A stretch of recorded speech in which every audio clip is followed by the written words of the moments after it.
Chers frères et sœurs, lorsque nous parlons des saints, ne pensons pas uniquement à ceux qui sont déjà béatifiés ou canonisés. L'Esprit Saint répand la sainteté partout, dans le peuple fidèle de Dieu, car le bon vouloir de Dieu a été que les hommes ne reçoivent pas la sanctification et le salut séparément, hors de tout lien mutuel. Il a voulu en faire un peuple qui le connaîtrait selon la vérité et le servirait dans la sainteté. Le Seigneur, dans l'histoire du salut, a sauvé un peuple. Il n'y a pas d'identité pleine sans l'appartenance à un peuple. C'est pourquoi personne n'est sauvé seul, en tant qu'individu isolé. Mais Dieu nous attire en prenant en compte la trame complexe des relations interpersonnelles qui s'établissent dans la communauté humaine. Dieu a voulu entrer dans une dynamique populaire, dans la dynamique d'un peuple.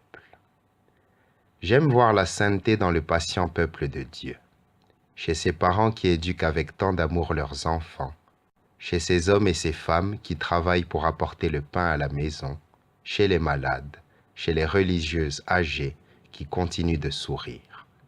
Dans cette constance à aller de l'avant chaque jour, je vois la sainteté de l'Église militante. C'est cela la sainteté, ceux qui vivent proches de nous et qui sont un reflet de la présence de Dieu.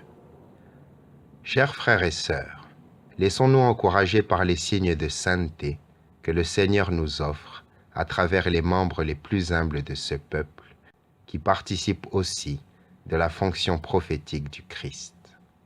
Il répand son vivant témoignage avant tout par une vie de foi et de charité. Pensons, comme nous le suggère sainte Thérèse Bénédicte de la Croix, que par l'intermédiaire de beaucoup d'entre eux se construit la vraie histoire. Comme elle l'a écrit, certaines âmes dont aucun livre d'histoire ne fait mention ont une influence déterminante au tournant décisif de l'histoire universelle. Ce n'est qu'au jour où tout ce qui est caché sera manifesté que nous découvrirons aussi à quelles âmes nous sommes redevables des tournants décisifs de notre vie personnelle.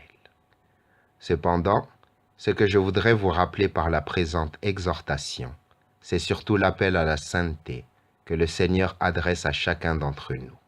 Cet appel qu'il t'adresse à toi aussi, lorsqu'il dit « Soyez saints, car je suis saint ». Le Concile Vatican II l'a souligné avec force. Pourvu de moyens salutaires d'une telle abondance et d'une telle grandeur, tous ceux qui croient au Christ, quelles que soient leurs conditions et leur état de vie, sont appelés par Dieu, chacun dans sa route, à une sainteté dont la perfection est celle même du Père. Chacun dans sa route, dit le Concile. Il ne faut donc pas se décourager quand on contemple des modèles de sainteté qui semblent inaccessibles. Il y a des témoins qui sont utiles pour nous encourager et pour nous motiver, mais non pour que nous les copions, car cela pourrait même nous éloigner de la route unique et spécifique que le Seigneur veut pour nous. Ce qui importe, c'est que chaque croyant discerne son propre chemin et met en lumière le meilleur de lui-même, ce que le Seigneur a déposé de vraiment personnel en lui, et qu'il ne s'épuise pas en cherchant à imiter quelque chose qui n'a pas été pensé pour lui. Chers frères et sœurs, nous sommes tous appelés à être des témoins, mais il y a de nombreuses formes de témoignage.